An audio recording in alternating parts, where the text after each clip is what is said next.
second in the country at stopping the run. And obviously they're very way down there in points allowed, which, as we've discussed on other occasions, is the only really significant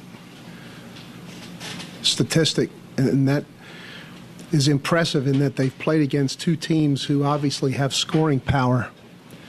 Florida State and Clemson. I think Florida State had 27, 14 of which were directly the result of defensive scores. So, Florida State ended up with 13 offensive points against them. Clemson with 13 offensive points. That's two teams that, from our own experience, we know have strong capability to score. So, you're right. While the offense gets a lot of attention, what's really important to being a solid team week in and week out is being able to keep the points down, and they're very good at that. You spoke immediately after the game Saturday about the importance of the team not fragmenting externally or internally. How do you get a read on that the following week in practice? Well, there's no formula for it. You just keep your eyes and ears open. But in this particular case, I don't think it requires any due diligence. The players from the start have been very alert and very resolute in the fact that part of our formula this year is going to have to be team power. It's not going to be individual or unit brilliance. That's just not the makeup of the team, at least at this present moment. It's going to have to come from the overall power of the team, the intangible nature of that, and the coordinated performance of the three units. That is, whether it's a 7-3 game or a 45-33 game. Okay, just one side might be pulling a more productive load than the other side. Maybe it's a game that we win with two special team scores, and that they're only interested in ending up with more points than the other guy, whatever it takes to get. Matthias Kiwanuka, he's kind of a defensive version, Mark, of our guy, DeBrickashaw. That is, he's very tall, he's rangy, he's a little lean for his position, he runs way beyond the norm for his position.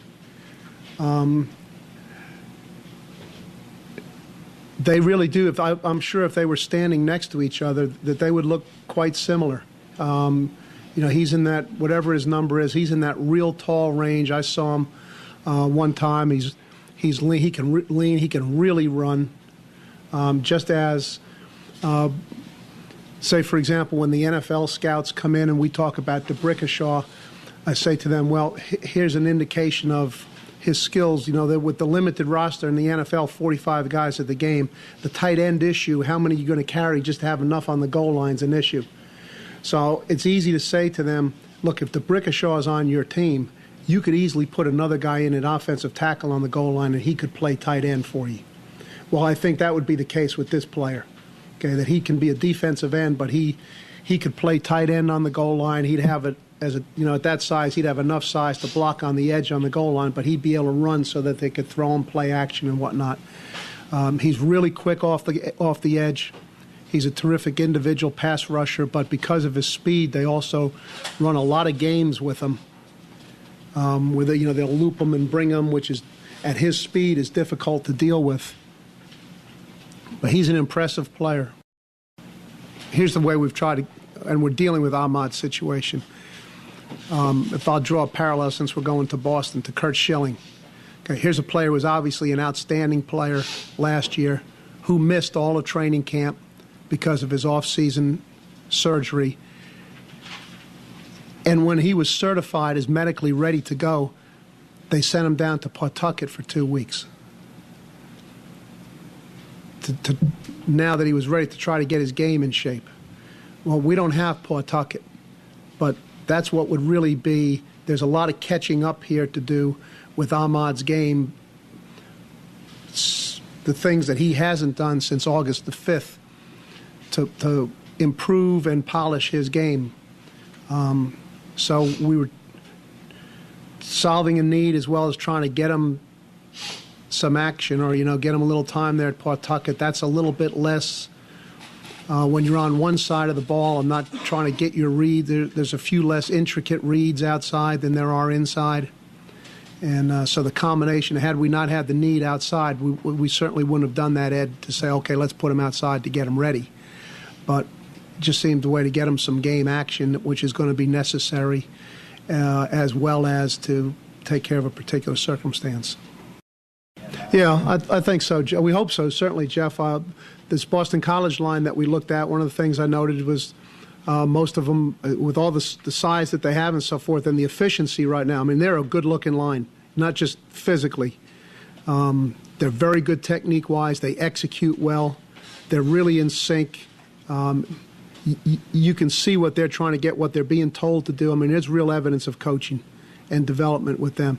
But as I recall looking at their biographies and so forth, almost all of them are red shirts. So they've had that. Now, Ferguson didn't have that luxury.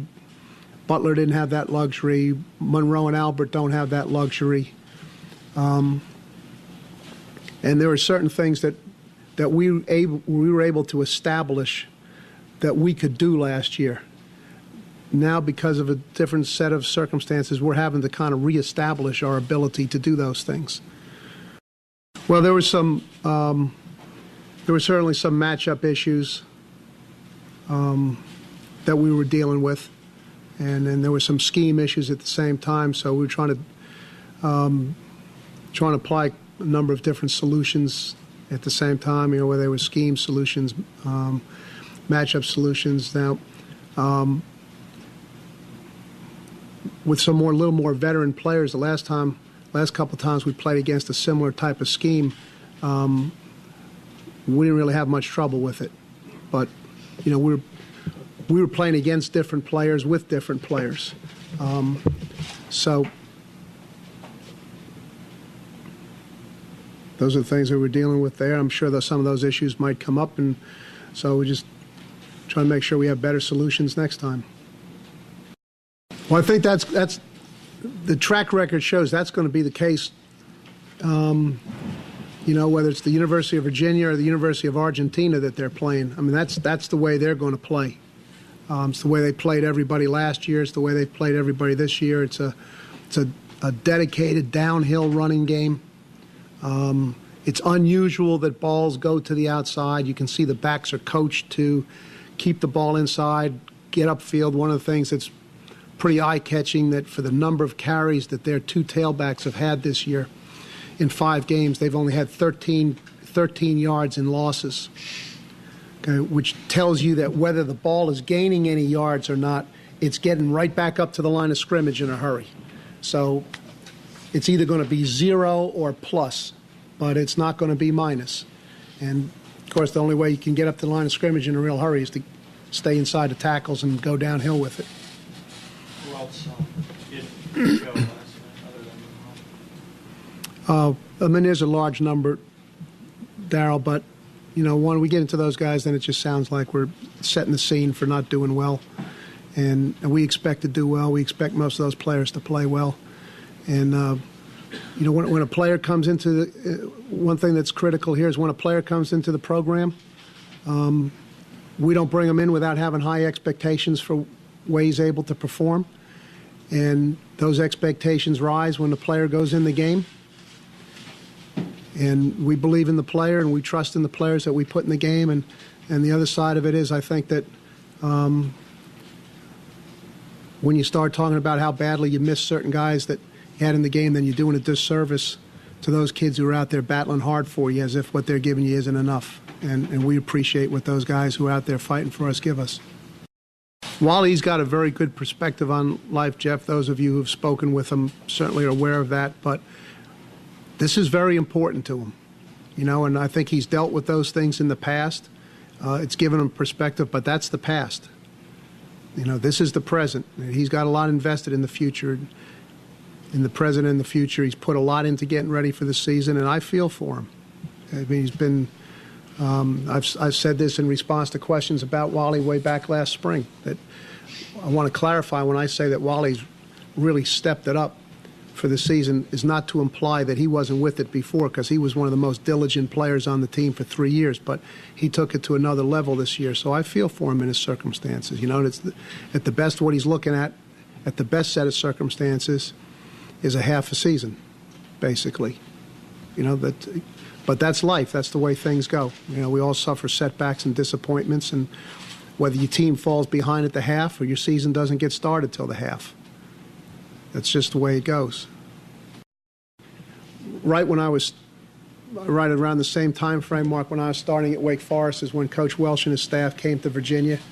So, you know, we were all kind of starting out at the same time. Tom did a lot of recruiting in Virginia, so I can't say that, you know, I spent a lot of time with him, but in going out recruiting, I'd meet him, got to know him, spoke with him off and on that way. And then the whole time that my son Michael was playing here, of course, Tom was coaching, and for a couple of years was his position coach. And, you know, I'd come down whenever I could as an alumnus or a parent and, you know, go in the offices and talk to people. And so certainly probably I know on that basis, Tom, I would guess here, probably longer than most of the coaches in the league, and always appreciated and respected the work that he does. I know a little bit more from the inside just because, you know, being invited into the offices when I'd visit and talking to the coaches.